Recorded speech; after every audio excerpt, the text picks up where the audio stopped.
من این آهنگ رو زمانی خوندم که خمینی از نوفل اومد ایران و گفت من میرم در قم، میرم توی خونه خودم میشینم و بعدها هم فهمیدیم که دروغ گفتش، هرچند گفتش که خدعه کردم.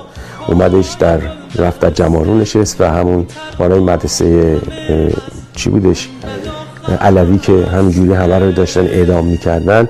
این آهنگ اردلان سرفراز زمانی این شعر رو گفته بود که به اصطلاح این داشت همینجوری ژنرالای ما رو بدون محاکمه بدون چی داشت میکشه و اینا ماموریتشون فقط نابودی و مملکت بود و کار دیگه ای نکردن. حتی شما مثلا میبینید یه سری کسایی رو کشتن که اصلا اینا دستشون به خون کسی آلوده نبوده. مثلا نادر جهانبانی کاری نکرده بوده، رئیس ورزش بوده. حتی وقتی همون بچه‌هایی که تو کمیته بودن بهش میگن که مثلا بیا ما فرارت میدیم، میگه امکان نداره من این کارو بکنم.